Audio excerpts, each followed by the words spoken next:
वन्देऽहं श्रीगुरो श्रीयुतपत्कमलं श्रीगुरून् वैष्णवांश्च श्रीरूपं साग्रजातं सहगणरघुनाथान्वितं तं सजीवं साद्वैतं सावधूतं परिजनसहितं श्रीकृष्णचैतन्यदेवं श्रीराधाकृष्णपादान् सहगणललिता श्रीविशाखान्वितांश्च श्रीचैतन्यमनोभीष्टं स्थापितं येन भूतले स्वयं रूपः कदा मह्यं ददाति स्वपदान्तिकम्।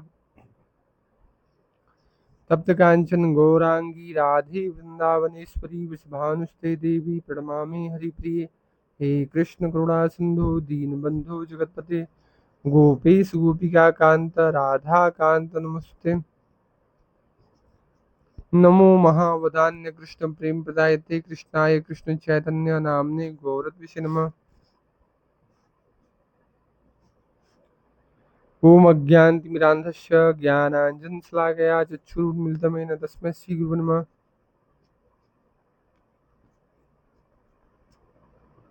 ध्यानमूलं गुरुवमूर्ति पूजामूलं गुरुपदं मन्त्रमूलं गुरोर्वाक्यं मोक्षमूलं गुरुकृपा।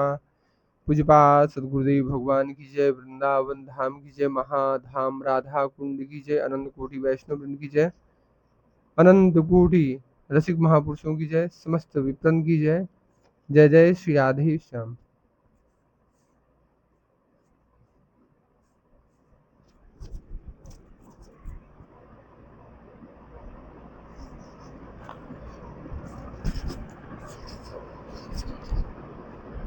पूज्य भाई जी कहते हैं कि भगवान की कृपा हम पर है, यह सत्य है, सिद्धांत की बात है। भगवान की कृपा अनंत है, असीम है, अपार है, नित्य है, निर्वाध है और सबके लिए है। उस कृपा से हमें जो लाभ नहीं मिल रहा है, इसका प्रधान कारण यही कहा जाता है कि हमें कृपा पर विश्वास नहीं है। भगवान ने साफ शब्दों में बिना किसी हिचक के साथ कहा है, सुहृदं सर्वभूतानां ज्ञात्वा माम शांति मृच्छति। सभी भूत प्राणियों का किसी भक्त के भगवान सुहृद हों, किसी भक्त पर कृपा करें और अभक्त पर कृपा न करें, किसी पुण्यात्मा पर कृपा करें, पापात्मा पर न करें, देवता पर कृपा करें, मनुष्य पर न करें, पुरुष पर कृपा करें, स्त्री पर न करें, ऐसी कोई बाधा इसमें नहीं है। सर्वभूतानाम समस्त प्राणियों पर, जो भी प्राणी हैं, कोई मनुष्य ही नहीं, प्राणी मात्र पर भगवान का स्वाभाविक सहज सौहार्द है। अर्थात वह सब पर सहज अकारण कृपा करते हैं, और कृपा ही नहीं करते हैं, प्रेम करते हैं। कृपा की अपेक्षा प्रेम का सामीप्य और ज्यादा है। कोई व्यक्ति कृपा में किसी कारणवश कभी अकृपालु भी हो सकता है, परंतु जहाँ सौहार्द है, जहाँ हृदय में वेदना होती है, वहां पर भूल नहीं होती है। इसलिए भगवान की कृपा सब जीवों पर समान भाव से नित्य निरंतर है। यह भगवान ने स्वयं कहा है। और दूसरी बात भगवान ने यह कही कि उस कृपा को, यह जो मेरा सौहार्द है, यह जो मेरा प्राणी मात्र के लिए प्रेम है, इस बात को जो जान लेता है, उसे जानते ही शांति मिल जाती है।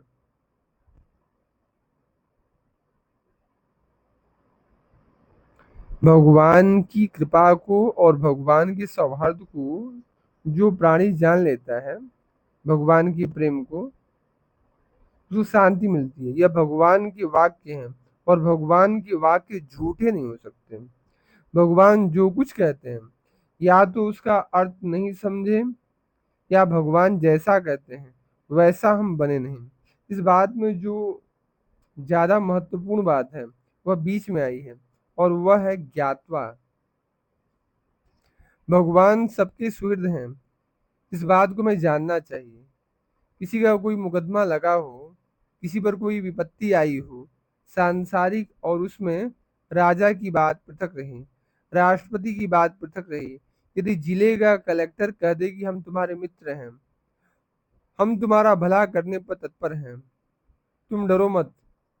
तब जितना भी वह विपत्ति का भय होगा वह कलेक्टर की उस वाणी से, उसके आश्वासन से मिट जाएगा और हमें तुरंत शांति मिल जाएगी। स्वाभाविक ही। और यदि किसी को प्रधानमंत्री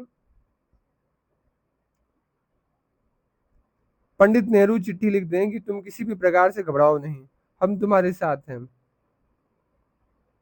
तब तो फिर संदेह रह ही नहीं जाएगा। फिर तो हमारा सारा काम बन गया। यह बातें लौकिकता की है। नेहरू जी भूल भी सकते हैं, उनके विचार बदल भी सकते हैं, परंतु परमात्मा का मत नहीं बदलता है। भगवान ने कहा है कि मेरा जो मत है वह नित्य है। भगवान का स्वभाव नहीं बदलता है, भगवान का धर्म नहीं बदलता है। वह जैसे हैं वैसे ही हैं और वैसे ही रहेंगे। सुहृदम सर्वभूतानां ज्ञात्वा माम शांति मृच्छति।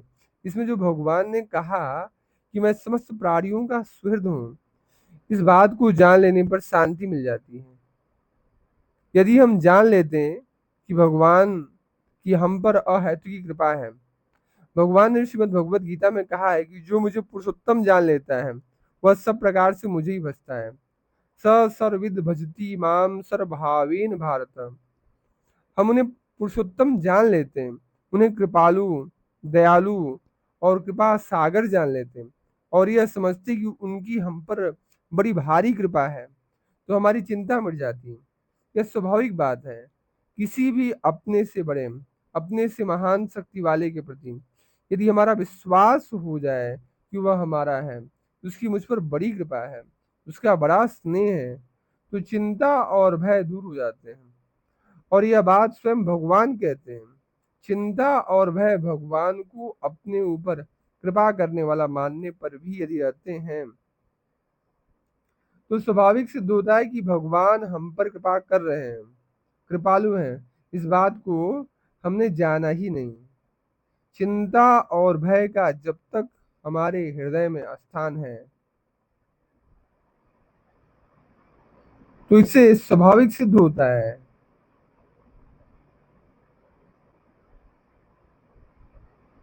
कि भगवान हम पर कृपा कर रहे हैं, कृपालु है। इस बात को हम जाने नहीं, सुना है, पढ़ा भी है, परंतु जाना नहीं। जानने के बाद तो स्वाभाविक प्रभाव होगा। भगवान की कृपा पर विश्वास न होना ही उनकी कृपा का अनुभव होने में प्रमुख बाधा है, कारण है। दूसरी बात है महात्माओं की। यद्यपि महात्मा अकारण कृपालु होते हैं, परंतु महात्माओं की बात यहाँ पर इसलिए नहीं कहता कि आप लोगों में कईयों को यह भ्रम हो रहा है कि यह महात्मा है। तब यदि मैं महात्मा की महिमा कहूंगा तो आप समझेंगे कि ये जो है अपनी महिमा कर रहा है। प्रकारांतर से चाहे मैं नाम नारद जी का लूं, सुखदेव गोस्वामी का लूं, लेकिन आप वही समझेंगे। इसलिए उस रूप में तो नहीं कहना है, लेकिन महात्माओं की महिमा बता देनी है कि यदि हम किसी महात्मा को ठीक ठीक महात्मा मान लें और वह यदि महात्मा है तो हम महात्मा हो जाएंगे, या महात्मा मिलने का जो फल है वह मिल जाएगा। जैसा यह नियम है कि लोहा का स्पर्श यदि पारस से हो गया तो वह सोना बन जाता है। यदि पारस भी है, लोहा भी है और स्पर्श भी हो गया तो सोना बन ही जाएगा। यदि सोना नहीं बना तो इसका अर्थ है कि तीनों में से कहीं ना कहीं कोई कमी है। हम जिसको महात्मा मानते हैं वह या तो महात्मा नहीं है, या हम अपने को लोहा पात्र मानते हैं तो वह नहीं है। यह हमारा स्पष्ट नहीं हुआ है। यह एक सहज युक्ति है, महात्मा भी हो और उसका स्पर्श भी हो जाए और हम महात्मा को महान महात्मा मानते भी हो और हमारा यह लोहापन दूर होता नहीं, तो ऐसा नहीं होता है। इसलिए यहाँ पर भी यही बाधा है। या तो हमने महात्मा को महात्मा समझा नहीं, या हम जिसको महात्मा मानते वो महात्मा ही नहीं है, या हमने उसका स्पर्श नहीं किया। यदि लोहे में जंग लगा है तो वह जंग उतारना पड़ेगा।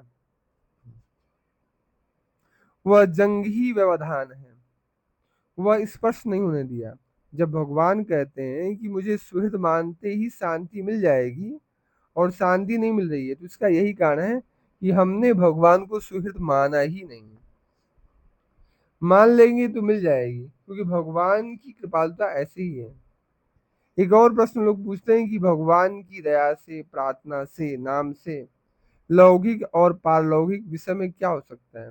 भगवान की दया से ऐसा कोई कार्य है ही नहीं कि जो ना हो जाए।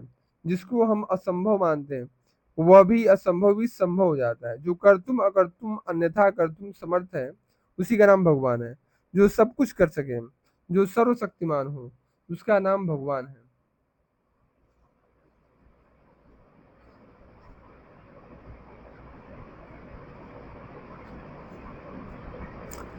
उसकी यदि हम पर दया है, उसकी प्रार्थना हम विश्वास पूर्वक करते हैं या विश्वास पूर्वक उसका नाम लेते हैं, तो सांसारिक पारलौकिक कोई कार्य हो वह संपन्न हो जाता है। इसमें किसी संदेह की बात नहीं है। परंतु सांसारिक कार्य के लिए प्रार्थना करना, सांसारिक कार्य में भगवान की दया का प्रयोग करना मूर्खता है। यह बहुत छोटापन है। और इसमें एक बड़े दोष की बात है कि हम जहाँ सांसारिक कार्य के लिए भगवान की प्रार्थना करेंगे, उस कामना की पूर्ति हम भगवान से चाहेंगे, वहाँ हमारी दृष्टि में भगवान बड़े नहीं है। हम जिस विषय को चाहते हैं कामना की पूर्ति के लिए, वह विषय महान है। वह विषय हमारा साध्य है, भगवान उसके साधन है, साध्य नहीं।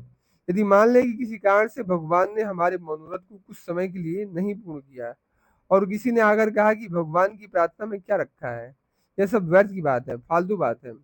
तुम तो बटुक भैरव की उपासना करो और उसमें अमुक अमुक बलि लगती है, वह दो तो काम बन जाएगा। तब चूंकि हमें आवश्यकता उस वस्तु की है, भगवान की तो है नहीं। उन्होंने काम नहीं किया तो दूसरे से कराएंगे, फिर बटुक भैरव की उपासना में लग जाएंगे। इससे भी काम नहीं हुआ तो तीसरा कहेगा कि अब जो है इनकी उपासना करो।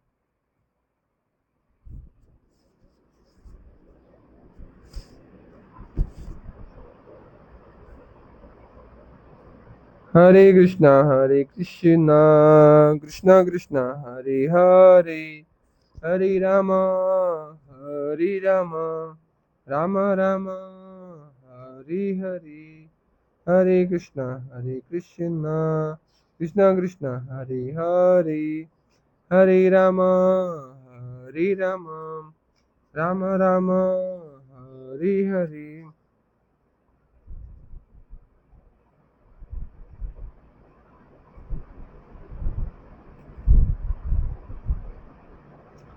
हरे कृष्णा कृष्णा कृष्णा हरे हरे, हरे राम राम राम हरे हरे। चैतन्य महाप्रभु को आनंदमय कीर्तन नृत्य से कभी अवकाश ही नहीं था। बस दिन रात भक्तजन उनको घेर कर गाते नाचते रहते। इसी दिन प्रभु के घर ही भक्तजन सब गाते और श्री सचिन नंदन नाचते। कभी ईश्वर भाव में प्रभु का प्रकाश होता, तो कभी रोते मैं दास हूँ, ऐसा कहते हैं।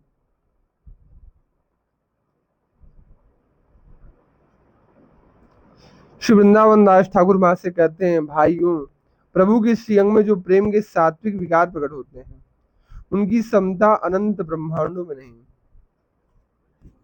उनको आप ध्यान पूर्वक श्रवण कीजिए।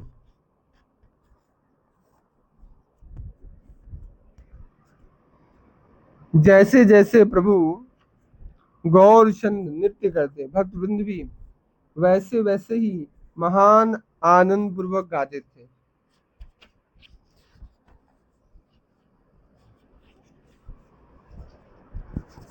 श्री एकादशी के दिन हरिनाम संकीर्तन का विधान है। जगजीवन प्रभु ने भी उस दिन ही नाम संकीर्तन नृत्य शुरू किया। भक्तों को शिक्षा देने के लिए एकादशी के दिन हरिनाम संकीर्तन महाप्रभु ने शुरू किया। पुण्यशाली शिवास पंडित के आंगन में उसका शुभ आरंभ हुआ। शिवास पंडित साक्षात देवर्षि नारद जी के ही अवतार हैं। नवदीप लीला में देवर्षि श्री नारद जी महाराज शिवास पंडित के रूप में प्रकट हुए और गोपाल गोविंद नाम कीर्तन की ध्वनि गूंज उठी। एकादशी को उषा काल से ही प्रभु विश्वम्भर ने नृत्य आरंभ किया। और सुंदर कीर्तनियों की पृथक पृथक मंडलियां बन गई। एक एक मंडली शिवास पंडित की बनी। कुछ भक्तजन मुकुंद दत्त को लेकर गाने लगे, कुछ भक्तजन गोविंद दत्त को लेकर कीर्तन करने लगे। परंतु श्री गौर चंद के नृत्य के समय तो सब भक्तजन मिलकर कीर्तन करते थे। महाबली नित्यानंद प्रभु के पीछे उनको पकड़ते संभालते हुए फिरते रहते हैं। और श्री अद्वैत प्रभु तो प्रभु की आंख बचाकर उनकी पदरस लेते रहते हैं। गदाधर आदि भक्तजन प्रभु की कीर्तन नृत्य में नेत्रों से प्रेमाश्रु जल बहाते हुए आनंद में विहल हो जाते हैं। अब उन 40 पदों में प्रभु का कीर्तन सुनिए, जिनमें अद्भुत प्रेम विकारों से युक्त होकर जगत जीवन प्रभु ने नृत्य किया।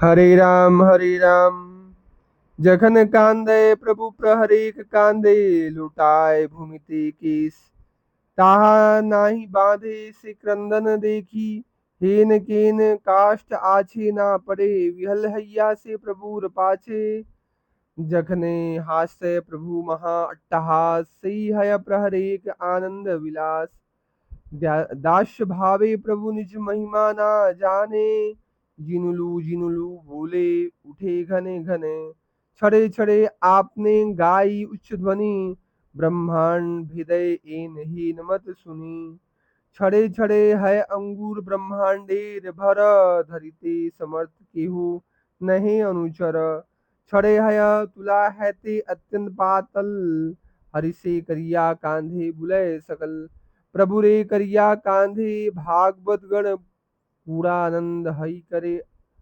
आंगन भ्रमण जखने वाहया प्रभु आनंदे मूर्छित कर्ण मूले सभे हरि बोले अति भीत छड़े छड़े सर्व अंगे हय महाकंब महासिते बाजे जिन बालकीर दंत छड़े छड़े महास्वेद हय कलेवरे मूर्तिमती गंगा जिन आयला शरीरे कखनो वाहय अंग ज्वलंत अनल रीति मात्र मलयज सुखाय सकल छड़े छड़े अद्भुत वही महाश्वास सम्मुख छाड़िया सवे हय एक पास छड़े जाय सभार चरण धरी वारे पलाय वैष्णवगण चारी दिगे डरे छड़े नित्यानंद अंगे पृष्ठ दिया वैसे चरण तुलिया सभाकारे चाही हासे बुझिया इंगित सब भागवत गण लुटे चरण धूली अपूर्व रतन।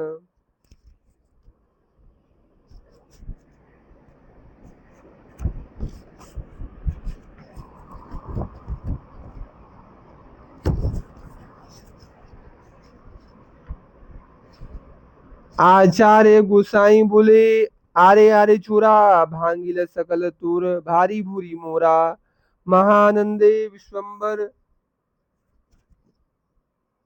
गड़ा गड़ी जाए चारी दिगे भक्तगण कृष्ण गुण गाए जखन उदंड नाचे प्रभु विश्वंभर पृथ्वी कंपित है सभे पाय डर कखनो वा मधुर नाचाए विश्वंभर जेने देखी नंदेर नंदन नटवर कखनो वा करे कोटि सिंहेर हुंकार कखनो वा करे कोटि सिंहेर हुंकार कर्ण रक्षा हेतु सवे अनुग्रह तार पृथ्वी वीर अल आलग हैया छड़े जाए केहू देखी वारे नाही पाए भावावेशे पागल लोचने जारे चाय महात्रास पाइया से हास्या पलाय कृष्णावेशे चंचल हैया विश्वंभर नाचय विहल हई नाही पारा पर भावावेशे एक बार धरे जार पाए आर वार पुन तार उठे माथाए छड़े जार गला धरी करे क्रंदन छड़े की ताहार कांधे करे आरोहण छड़े हय बाल्य भावे परम चंचल मुखी वाद्य वाय जिन छाओ छाओ याल सकल चरण नाचय छड़े खलखल हासे जानू गति चले छड़े बालक आवेशे।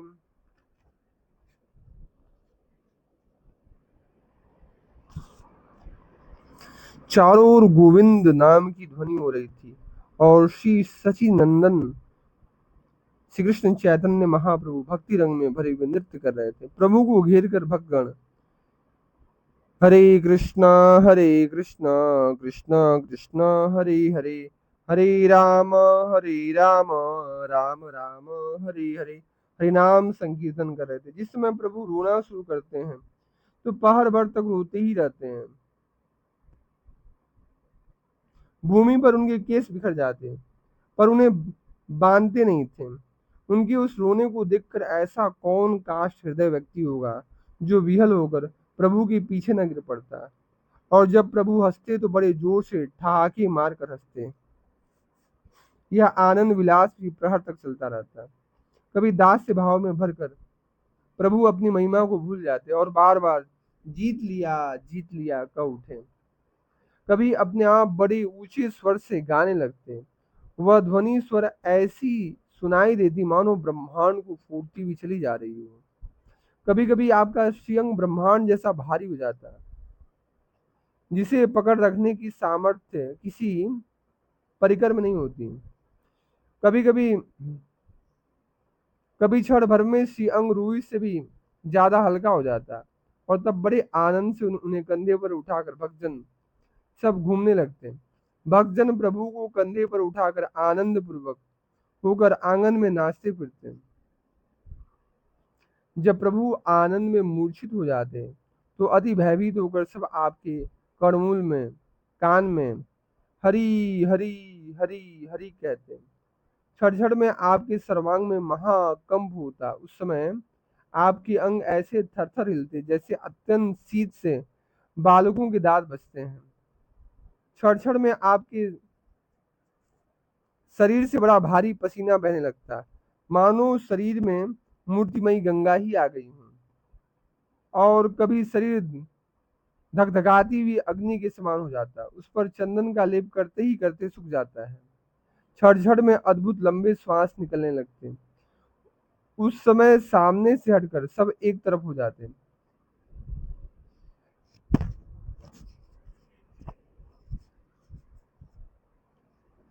कभी कभी सब भक्तों के चरणों को पकड़ने के लिए बढ़ते तो भक्तजन डर के मारे यहाँ वहां चारों तरफ भाग जाते। कभी श्री नित्यानंद प्रभु के अंग से पीठ लगाकर बैठ जाते और अपने चौड़ों को उठाकर सबकी ओर देखते हुए हंसते हैं। तब तो प्रभु का इशारा समझकर सब भक्तजन श्री चरण रज रूपी अपूर्व रत्न को लूटने लगते हैं।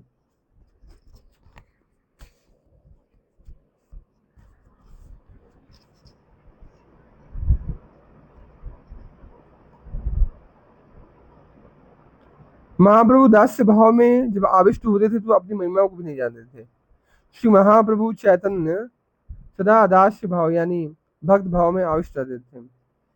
जब कभी किसी उद्देश्य से लीला शक्ति उनमें ईश्वर भाव या कृष्ण भाव प्रकट भी करती तो भी वे उसको नहीं जान पाते। उस समय भी वे अपनी महिमा न जान पाते कि मुझमें श्री कृष्ण भाव प्रकट हुआ है या मैं स्वयं श्री कृष्ण हूँ।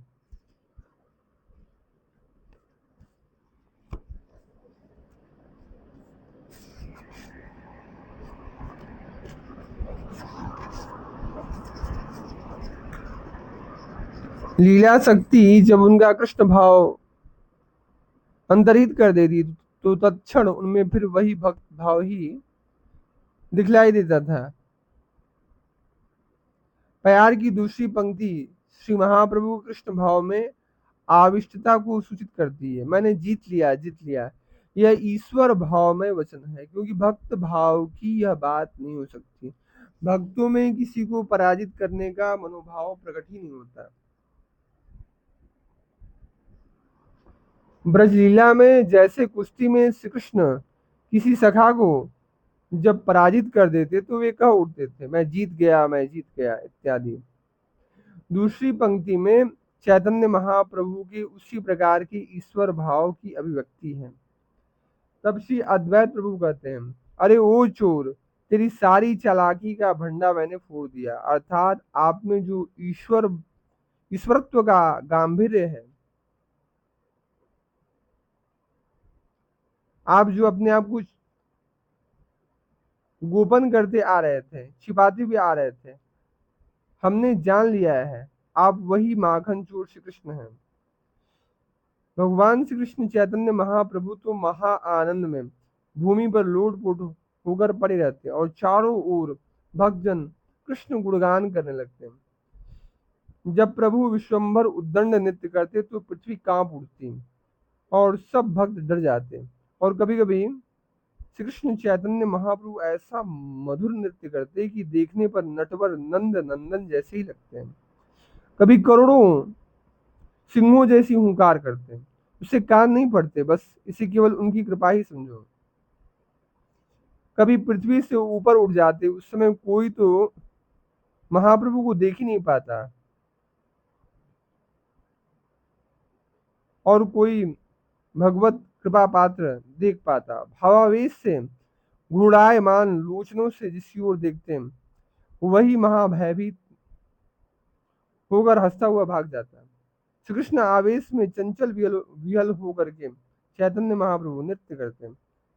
अपने पराया का कुछ भी भान नहीं रहता था। भावावेश में एक बार जिसका पांव पकड़ते दूसरी बार उसके सिर पर चढ़ बैठते। भावावेश में एक बार जिसका पांव पकड़ते महाप्रभु तो दूसरी बार जो है उसके सिर पर ही चढ़ बैठते हैं। कभी जिसके गले से लिपट कर रोते थे, क्षण में उसी के कंधे पर चढ़ बैठते थे। क्षण में बाल्य भाव से परम चंचल हो उठते और बालकों की तरह मुख से बाजा बजाने लगते हैं। क्षण में चोरों को नचाते और कह कहाँ कहाँ लगाकर महाप्रभु हंसने लगते हैं। क्षण में बाल्य भाव में घुटनों पर चलने लगते हैं। क्षण में त्रिभंग सुंदर का भाव आ जाता तो पहर भर तक उसी भाव में रह जाते हैं। क्षण में हाथों से मुरली पकड़ने की मुद्रा बनाते हुए ध्यान करते, उस समय आप साक्षात श्री वृंदावन चंद्र जैसे दिखलाई दे देते हैं। वाह ज्ञान होने पर दास्य भाव में रोते और दांतों में तिनका लेकर श्री कृष्ण की चरण सेवा चाहते हैं। क्षण में चक्र की तरह पहर भर तक घूमते ही रहते हैं। उस समय उनके चरण उनके सिर से जा लगते हैं। जिस समय जो भाव प्रकट होता वही अद्भुत होता है। इस प्रकार श्री जगन्नाथ सुत श्री कृष्ण चैतन्य महाप्रभु अपने नाम के आनंद में नाचते थे। कभी बार बार हिचकियां भरने लगते, उनके सारे अंग मुड़ने लगते, स्थिर नहीं हो पाते और पृथ्वी पर गिर पड़ते। क्षण में गोरे रंग की आपकी देह अनेक रंगों की दिखाई देती, क्षण में दोनों आंखें दुगनी बड़ी हो जाती। प्रभु वैष्णव आवेश की अलौकिक अवस्था में न कहने योग्य बातें भी करने लग जाते। जिस वैष्णव को देखकर प्रभु कहकर बोलते तब उसी को यह बेटा मेरा दास है कहकर उसके बालों को पकड़ लेते। पहले जिस वैष्णव को देखकर उसके चरणों को पकड़ते थे आज उसकी छाती पर चढ़कर अपने चरण अर्पण करते हैं। प्रभु के आनंद को देखकर भक्तजन एक दूसरे के गले लगकर रोने लगते। सबके अंगों में श्री चंदन और मालाएं शोभा दे रही हैं और वे सब कृष्ण रस में विभोर होकर बड़े आनंद में गाते। मृदंग मजीरा संग और करताल बजते, इनकी ध्वनि संकीर्तन के साथ मिल जाती। ऐसी वह सम्मिलित ध्वनि ब्रह्मांड में उड़ती, उससे आकाश परिपूर्ण होकर चारों ओर का जो अमंगल है सब नष्ट हो जाता। यह कौन सी अद्भुत बात है, जिनके सेवकों के नृत्य से ही सभी विघ्न नष्ट होकर जगत पवित्र हो जाता है। वे ही प्रभु अपने नाम कीर्तन में आप ही नाच रहे हैं। तो इसका क्या फल है? पुराण शास्त्र कितना ही उसे वर्णन करेंगे।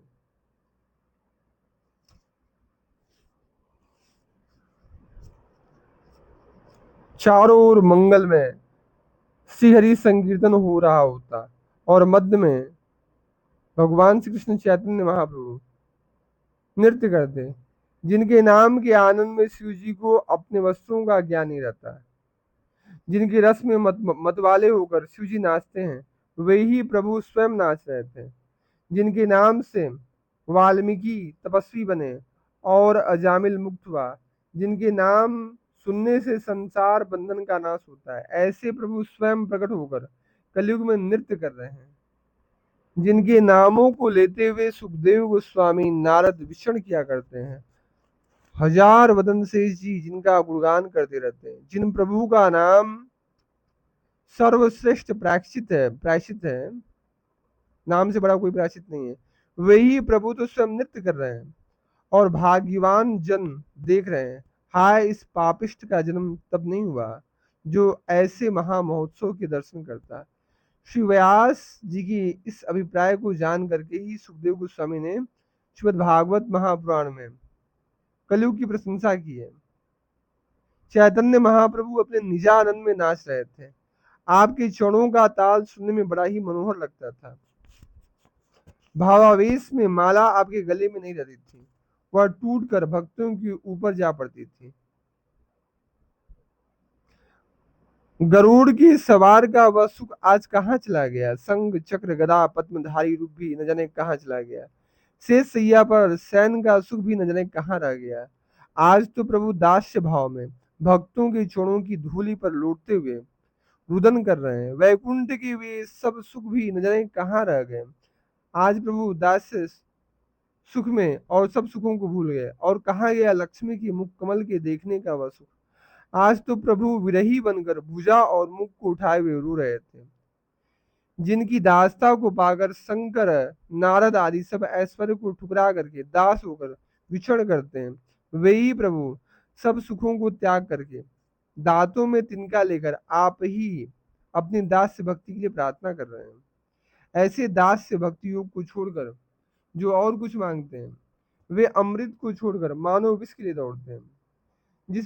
जिस पुरुष की जीवा पर भक्ति की महिमा नहीं, उसका भागवत पढ़ना और पढ़ाना किस काम का। बिना शास्त्र का मर्म जाने जो उसे पढ़ाता है, वह गधे की तरह शास्त्र का बोझा ढोने वाला है। इस प्रकार बिना अर्थ जाने जो शास्त्र का बोझा ढोता है, वह पतित लोगों की सभा में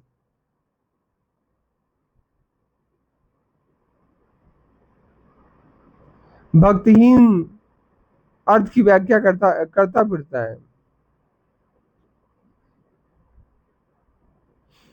भगवान श्री कृष्ण के नाम को सर्व महाप्रायश्चित कहा गया है। पापों की निवृत्ति के लिए, पापों के नाश के लिए शास्त्रों में अनेक उपाय या जो अनुष्ठान बताए गए हैं, उनको कहते हैं प्रायश्चित। शास्त्र भी उन समस्त प्रायश्चितों में श्री कृष्ण नाम संकीर्तन सर्वश्रेष्ठ प्रायश्चित है। भगवान नाम संकीर्तन से बढ़ के कोई प्रायश्चित नहीं है। भगवान ने संकीर्तन के विषय में कहा है, ना हम वसामि वैकुंठे योगी नाम हृदय न च मद भक्ता यत्र गायन्ति तत्र तिष्ठामि नारद। मैं योगियों के हृदय में वास नहीं करता, मैं वैकुंठ में वास नहीं करता। मेरे भक्त जहां मेरे नाम का संकीर्तन करते हैं, ये नारद जी, मैं वहीं प्रकट हो जाता हूँ, वही मेरी उपस्थिति जानो।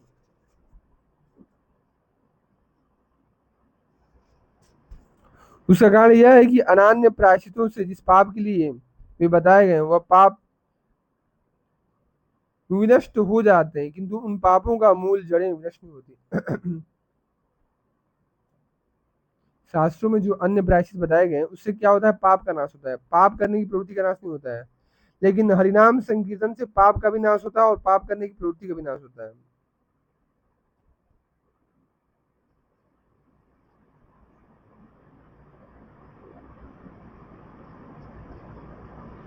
और जो अन्य प्रायश्चित हैं उससे पाप नष्ट हो जाता है, किंतु उन पापों का मूल जड़ें विनष्ट नहीं होती।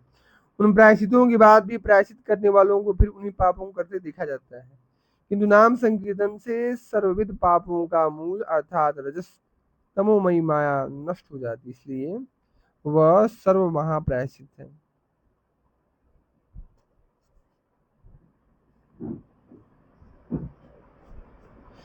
नाद परम कर्म निबद्ध कृतनम मुमुक्षुताम तीर्थ पदानुकीर्तनात् न यत् पुनः कर्मसु सज्जते मनो रजस्तमोभ्याम कलिलम ततो अन्यथा। श्री व्यास जी के इस अभिप्राय को जानकर ही कलयुग में स्वयं भगवान श्री कृष्ण चैतन्य महाप्रभु के रूप में प्रकट होकर सर्व महाप्रायश्चित नाम संकीर्तन का प्रचार कर कली जीवों के उद्धार का परम उपाय साधन करेंगे। श्री व्यास नंदन सुखदेव गोस्वामी महाराज ने श्रीमद् भागवत महापुराण में कलयुग की प्रशंसा की है।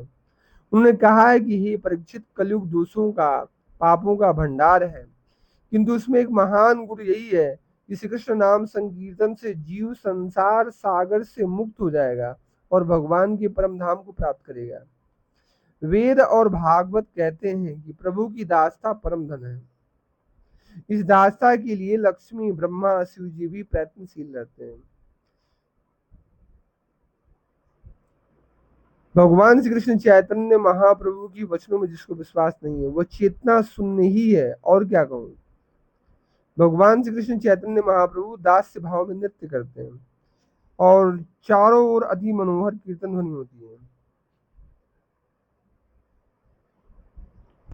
कीर्तन सुनते सुनते प्रभु कभी मूर्छित हो जाते, तो उस समय श्री अद्वैत प्रभु हाथ में तिनका ले लेते और उस तिनके को भगवान श्री कृष्ण चैतन्य महाप्रभु के मस्तक से चरण पर्यंत घुमाकर, अर्थात उनकी नजरें उतारते, फिर उस तिनके को अपने सिर पर रखकर नृत्य करते, उस तिनके को अपने मस्तक पर धारण कर मानो चैतन्य महाप्रभु की सब विपदा आपदा श्री अद्वैत प्रभु अपने सिर पर धारण कर लेते और आनंद में नाचने लगते। श्री अद्वैत प्रभु की भक्ति को देखकर और सबको भय लगता, परंतु श्री नित्यानंद प्रभु और श्री गदाधर जी ये दोनों जने हंसते रहते हैं। जगत जीवन प्रभु श्री गौर चंद्र का नृत्य आवेश अंत ही नहीं होता था, तीव्र होता जाता था। श्रीमद् भागवत महापुराण में भी प्रेम भक्ति के जो विकार देखने सुनने में नहीं आते, श्री सची नंदन में ऐसे सब विकार प्रकाशित हुए थे। कभी तो प्रभु के समस्त अंग सिमट कर स्तंभ की तरह अचल हो जाते, उनमें तिल भर भी हिलने की शक्ति नहीं आती थी। फिर वे अंग दूसरे क्षण में ऐसे हो जाते हैं मानो अस्थि तो कहीं है ही नहीं, केवल मक्खन ही मक्खन है। कभी तो आपके अंग दुगने तुगने लंबे दिखाई देते हैं। कभी कभी तो ऐसा होता था कि महाप्रभु का अंग जो है दुगने दुगने तिगुने लंबा दिखाई पड़ता था, और कभी स्वाभाविकता से कहीं ज्यादा दुबला पतला। कभी मतवाले की तरह झूमते झामते हुए चलते, तो कभी मुस्कुराकर अपने अंगों को झुलाते और आनंद में स्नायु चुराते। कभी समस्त वैष्णव की ओर देखते और भावावेश में उनमें से एक एक को उसका पूर्व लीला का नाम ले लेकर बुलाते। ऐसे किसी को बलराम, किसी को शिव, तो किसी को सुख, नारद, प्रहलाद, लक्ष्मी, ब्रह्मा, उद्धव आदि पूर्व नामों से पुकारते। इस प्रकार सब भक्तों को देखकर नाना प्रकार की बातें करते और बातों बातों में ही जिस भक्त का जो स्वरूप है उसे छल पूर्वक प्रकट भी कर देते। प्रभु का यह कृष्णावेश निराला था, यह नृत्य निराला था। सब भक्त वृंद नयन भरकर आनंद पूर्वक उसका दर्शन करते।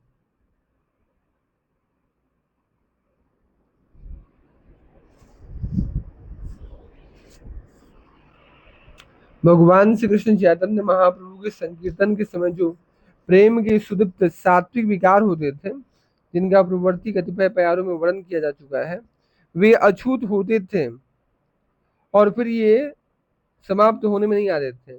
वैसे प्रेम विकार सांसारिक जगत में न तो सुने जाते हैं और न ही देखे जाते हैं। यहाँ तक कि उन सब सात्विक विकारों का उल्लेख श्रीमद् भागवत महापुराण में भी नहीं है। भगवान श्री कृष्ण चैतन्य महाप्रभु में ऐसे विकारों के प्रकट होने के कारण श्रीमद् भागवत महापुराण में लीला वर्णन प्रसंग में श्री कृष्ण के, श्री राधा के तथा कृष्ण परिकरों के और कहीं कहीं अनन्य भक्तों में भी प्रेम विकारों की बात कही गई है। भगवान श्री कृष्ण चैतन्य महाप्रभु तत्वतः श्री कृष्ण होते हुए भी केवल मात्र श्री कृष्ण नहीं है, केवल मात्र कोई कृष्ण परिकर भी नहीं है, अन्य कोई भक्त भी नहीं है। वे हैं श्री राधा कृष्ण मिलित तनु चैतन्य महाप्रभु, कृष्ण वर्णम द्विषा कृष्णम। श्रीमद् भागवत महापुराण के 11वें स्कंद का 5वें अध्याय का 22वां श्लोक है। इत्यादि श्लोक में श्री राधा कृष्ण मिलित स्वरूप भगवान श्री कृष्ण चैतन्य महाप्रभु का उल्लेख होते हुए भी उनकी लीला का श्रीमद् भागवत महापुराण में कहीं वर्णन नहीं है। लीला में या लीला स्मृति में ही प्रेम विकार प्रकट होता है। गौर लीला भागवत में न होने से उनके प्रेम विकारों का वर्णन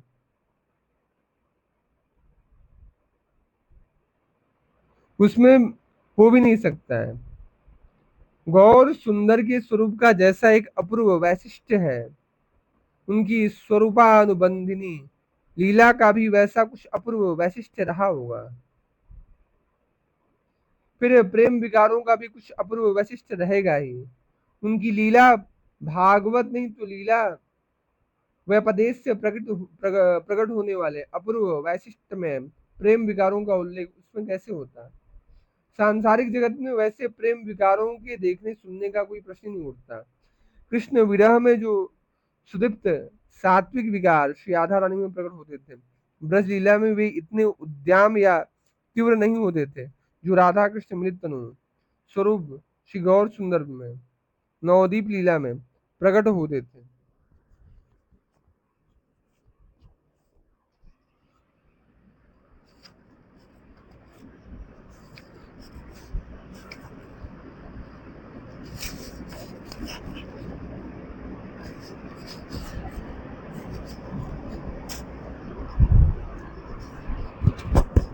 यह दर्शन जो है केवल वही कर पाते जो पहले से ही घर में प्रवेश पा लेते। पीछे और कोई भी वहां प्रवेश नहीं कर सकता था। चैतन्य महाप्रभु की आज्ञा से द्वार मजबूती से बंद कर दिया जाता था। इसी से नवदीप के आम लोग वहां प्रवेश नहीं कर पाते थे। आते तो थे नदिया के लोग कीर्तन सुनकर दौड़े हुए, परंतु घुस नहीं पाते थे, द्वार पर ही खड़े रह जाते। बाहर खड़े हुए हजारों लोग कोलाहल मचाते और कहते कि जल्दी खोलो किवाड़, हम भी नाम संकीर्तन देखेंगे। यहाँ घर के भीतर जितने भी वैष्णव होते वे सब कीर्तन के रस में अपनी देह तक की भी सुध नहीं रख पाते थे।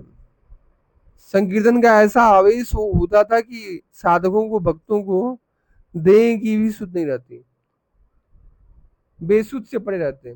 फिर और किसी की सुध किसको। तब तो किवाड़ न खुलने पर पाखंडी लोग बाहर खड़े खड़े बेशुमार गालियां बकने लगते। कोई कहता ये सब लोग छिप कर अभक्ष्य वस्तु खाते हैं, कोई देख लेगा तो लज्जित तो होना पड़ेगा, इसलिए ये तो द्वार ही नहीं खोलते हैं।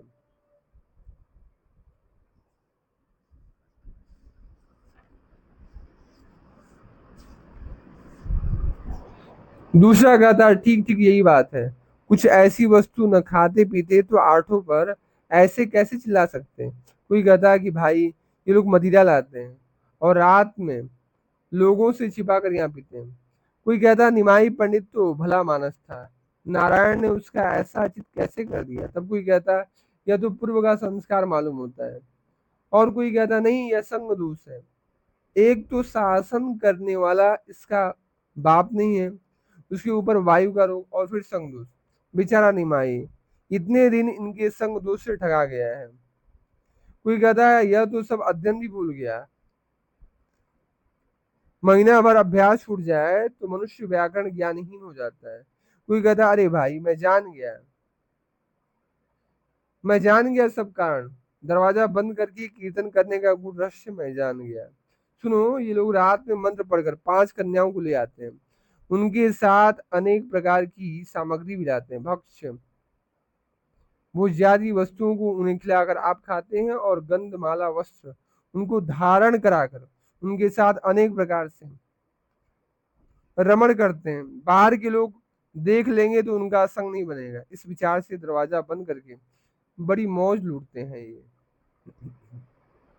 कोई कहता कल तो होने दो, दीवान के पास जाकर सब कह दूंगा और एक एक की कमर कसकर सिपाही सिपाही इनको यहां से ले जाएंगे।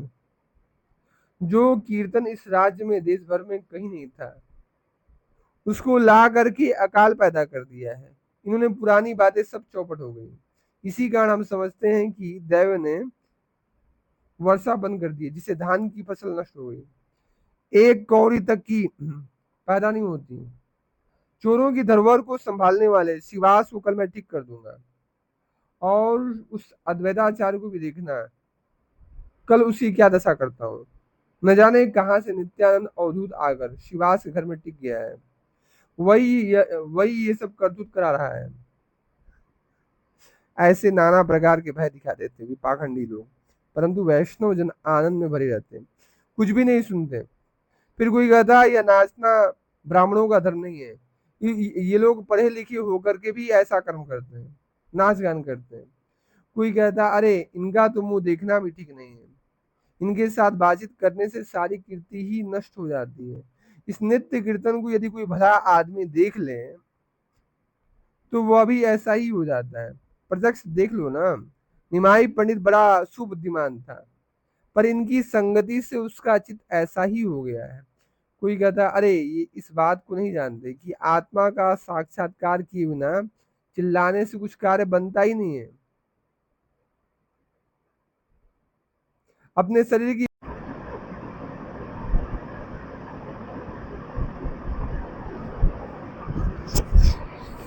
चलो, सब सब लोग जो है अब सब लोग अब अपने अपने घर चलो। इसे देखने से हमें क्या मतलब? किसी ने कहा हम अपने दुर्भाग्य का नृत्य कीर्तन नहीं देख पा रहे हैं। वे तो सब सुकृतिशाली हैं, पुण्यवान हैं, हमें उनको क्यों दोष देना चाहिए? तब तो सब पाखंडी लोग एक स्वर से कह उठे, यह भी इनके दल का है। ऐसा का उसको पकड़ने के लिए दौड़ते।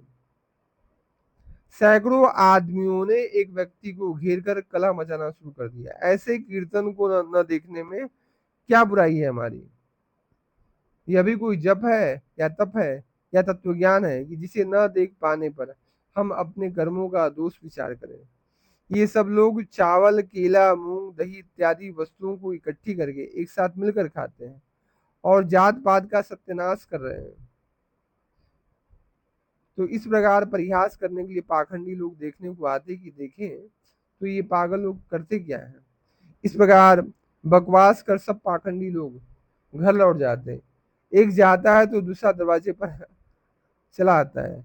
जब मार्ग में दो पाखंडियों की भेंट होती तो आपस में गले लगकर हंसते हुए लोट-पोट हो जाते।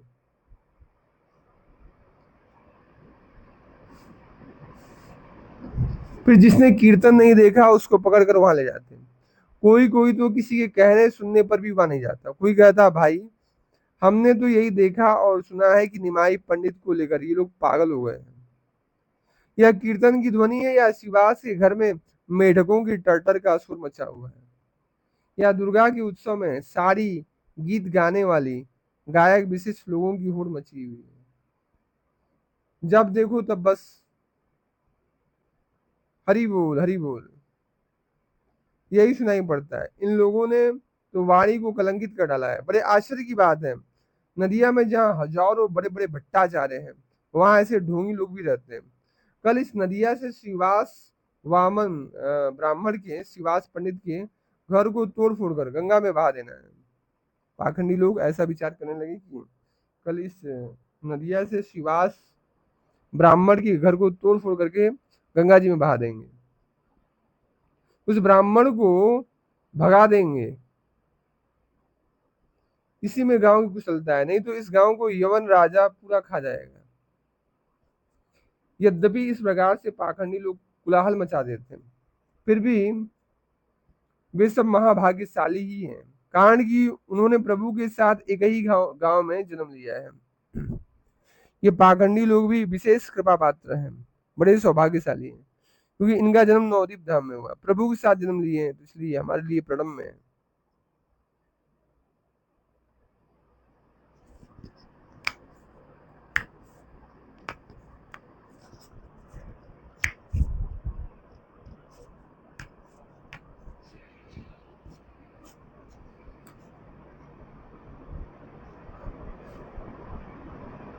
प्रभु के इन सब चरित्रों को देखा और सुना भी है। यहाँ श्री चैतन्य महाप्रभु के भक्त सब कृष्ण रस में उन्मत्त रहते हैं। बहिर्मुख जनों के वहां के कुछ भी उनके कान में जाता ही नहीं। देखिए भगवान की भक्ति का विरोध होता है, जब आपकी भक्ति रंग लाएगी ना तो आपकी भक्ति का ऐसे ही विरोध होगा। चैतन्य महाप्रभु का विरोध हुआ तो हम किस खेत के मूल्य हैं? इसलिए हमें दुखी नहीं होना चाहिए, हमें भयभीत नहीं होना चाहिए, हमें अपनी भक्ति को और बढ़ा देना चाहिए।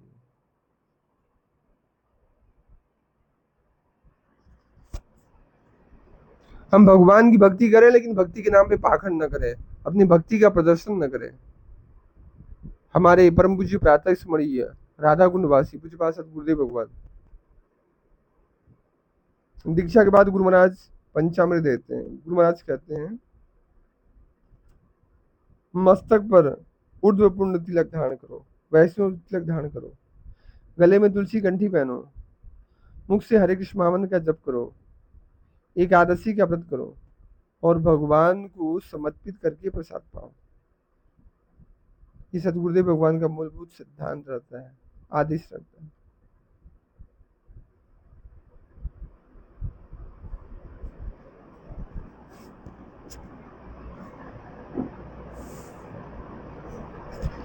भगवान की भक्ति से बल प्राप्त होता है। भगवान का भक्त निर्बल नहीं होता है, अध्यात्म बल से बलवान रहता है। कितना भी उसके भक्ति का विरोध हो, वो भक्ति करना नहीं छोड़ता है। प्राणों का त्याग कर सकता हूँ, लेकिन भगवान की भक्ति करना नहीं छोड़ सकता।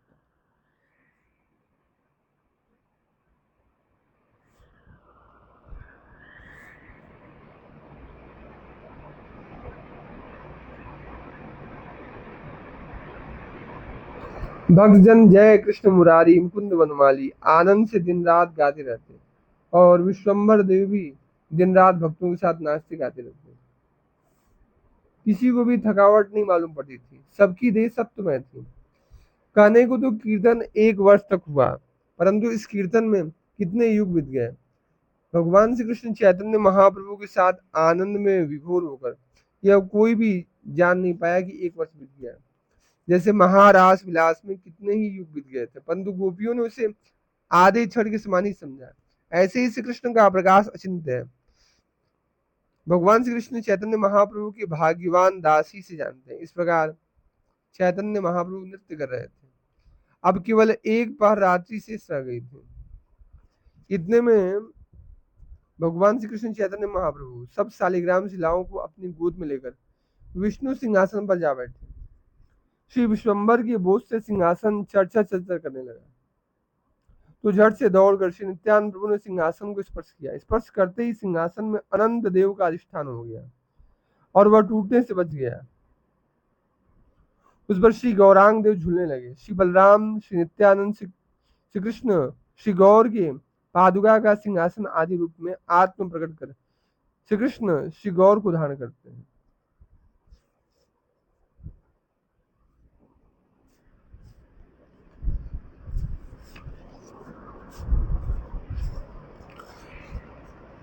उस सिंहासन को स्पर्श करके श्री नित्यानंद उसमें अधिष्ठित हो गए, जिससे वह टूटने से बच गया।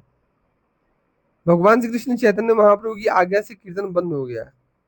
तब वे गरजते हुए महाप्रभु कहने लगे, कलयुग में श्री कृष्ण मैं ही हूँ, मैं ही नारायण हूँ, मैं ही वह भगवान श्री कृष्ण हूँ। अनंत कोटि ब्रह्मांडों का मैं नायक हूँ। आप लोग जिसका यश गाते हो वह सब मैं ही हूँ। आप सब मेरे दास हो। आप सबके लिए ही मेरा अवतार हुआ है।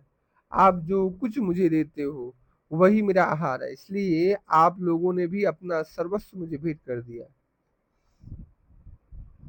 महाप्रभु की वाणी सुनकर के श्रीवास पंडित बोले, ये सब तो है ही आपका प्रभु। प्रभु बोले, देखो ये तो मैं सब खा चुका हूँ। श्री अद्वैत प्रभु बोले, बड़ा ही मंगल हुआ प्रभु। तब सब सेवक लोग व्यंजन ला लाकर प्रभु के हस्त कमल में समर्पित करते हैं और प्रभु निजावेश में आनंद पूर्वक भोजन ग्रहण करते हैं। आपने दूध, दही, मक्खन सब आरोग लिया है तथा और लाओ, और क्या है कहते हुए बार बार पुकारने लगे। शक्कर मिले हुए संदेश आदि अनेक प्रकार की मिठाई है। मूंग, नारियल, जलगिरी से केला, चूड़ा, खील आदि बहुत कुछ भोग लगाकर प्रभु बोले, और लाओ। क्या है? व्यवहार में 200 आदमियों का भोजन पलक मारते मारते खाकर प्रभु बोले, और क्या है?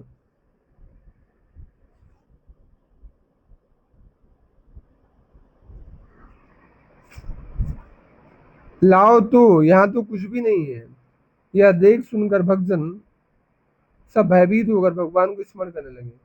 फिर सब हाथ जोड़कर डरते हुए बोले, प्रभु आपकी महिमा हम लोग क्या जाने। अनंत कोटि ब्रह्मांड जिनके उदर में हो, उनके लिए हमारी इस तुच्छ भेंट से क्या हो सकता है?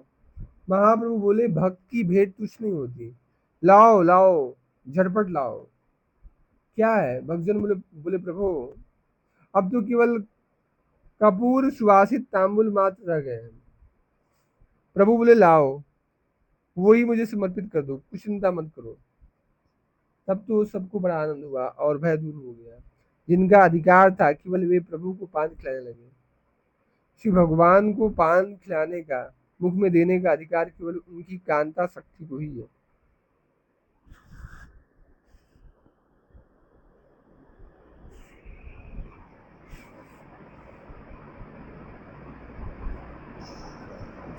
श्री गदाधर गोस्वामी महाप्रभु की कांता शक्ति है, इसलिए केवल वही ईश्वर भाविष्ट श्री गौर को मुख में पान देने लगे। सब दास जन बड़ी उमंग के साथ महाप्रभु को पान देने लगे और चैतन्य महाप्रभु सबके प्रति हंसते हुए हाथ बढ़ाकर हाथ बढ़ा करके उन्हें लेने लगे।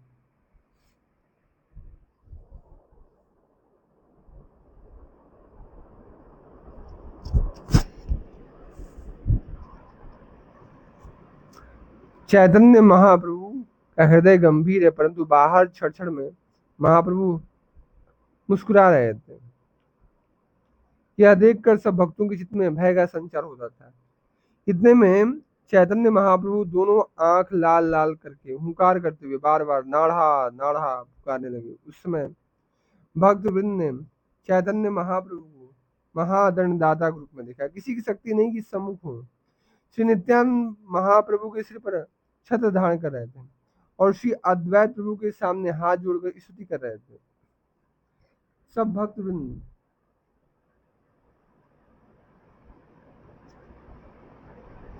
महाभय के मारे हाथ जोड़कर सिर नीचा करके श्री कृष्ण चैतन्य महाप्रभु के चरणों का चिंतन करने लगे।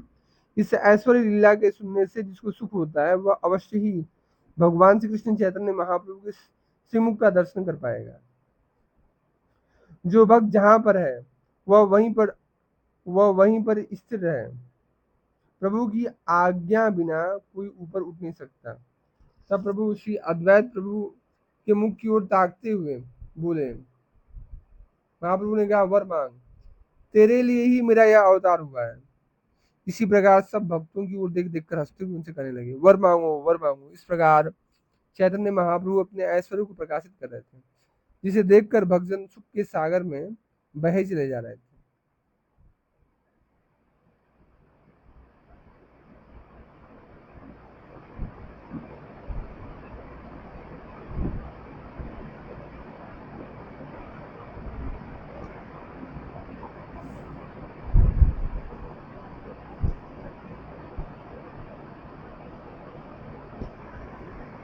चैतन्य महाप्रभु का हृदय गंभीर है, बहुत बाहर छड़ में महाप्रभु हंस रहे थे। यह देखकर सब भक्तों के चित्त में भय का संचार होता था।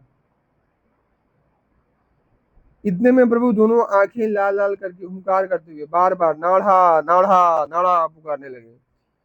उस समय भक्तवृंद ने महाप्रभु को महादंडदाता के रूप में देखा। किसी की शक्ति नहीं की सम्मुख हो। श्री नित्यानंद प्रभु महाप्रभु के सिर पर छत्र धारण कर रहे थे और श्री अद्वैत प्रभु के सामने हाथ जोड़कर स्तुति कर रहे थे। सब भक्त वृंद महाभय के मारे हाथ जोड़कर सिर नीचा करके चैतन्य महाप्रभु के चरणों का चिंतन करने लगे। इस ऐश्वर्य लीला के सुनने से जिसको सुख होता है, वह अवश्य ही चैतन्य महाप्रभु के श्रीमुख का दर्शन पाएगा। जो भक्त जहां पर है, वह वहीं पर अचल है। प्रभु की आज्ञा बिना कोई ऊपर उठ नहीं सकता। तब प्रभु अद्वैताचार्य के मुख की ओर देखते हुए बोले, वर मांग, तेरे लिए ही मेरा यहाँ अवतार हुआ। इस प्रकार सब भक्तों की ओर देख देख कर हंसते हुए उनसे कहने लगे, वर मांगो, वर मांगो। इस प्रकार प्रभु अपने ऐश्वर्य को प्रकाशित कर रहे थे, जिसे देखकर भक्तजन सुख के सागर में बहे चले जा रहे थे। श्री चैतन्य महाप्रभु की लीला अचिंत्य है, समझ में नहीं आती है। क्षण में ऐश्वर्य को प्रकट करके वे फिर मूर्छित हो जाते हैं। फिर वाह्य ज्ञान लाभ कर प्रभु रोने लगते हैं और क्षण में दास्य भाव को प्रकट करते हैं।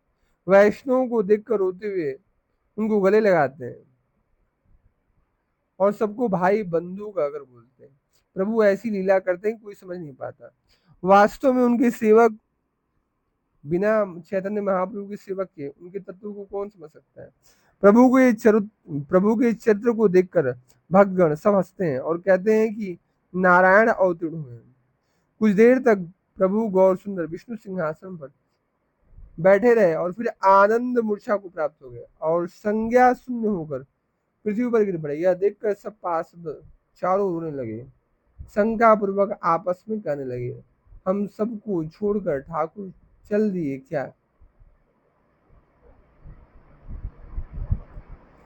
यदि हम सबके प्रति यदि हम सबके प्रति प्रभु ऐसा ही निष्ठुर भाव दिखाएंगे तो हम सब भी इसी क्षण शरीर छोड़ देंगे। सबके प्रति जो है निष्ठुर भाव नहीं दिखाना चाहिए, प्रेम भाव रखना चाहिए। इनके ऐसा विचार करते ही सर्वज्ञ शिरोमणि प्रभु ने बाह्य चेतना प्रकट करके बड़े जोर से हरिनाम की ध्वनि की। तब तो सब भक्तजन में आनंद कोलाहल मच गया और वे विहल होकर कोई कहीं जा खड़ा हुआ। इस प्रकार नवद्वीप में आनंद हो रहा था। वैकुंठ नाथ वहां प्रेमास्वादन करते हुए विहार कर रहे थे।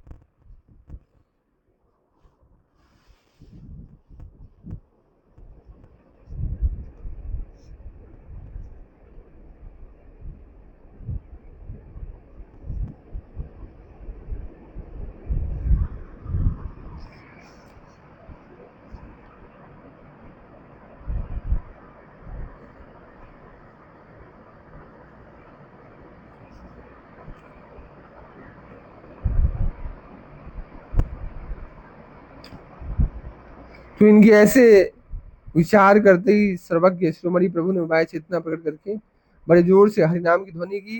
तब तो सब भक्तजन में आनंद कोलाहल मच गया और वे विहल होकर कोई कहीं जा खड़ा हुआ। इस प्रकार नवद्वीप में आनंद हो रहा था।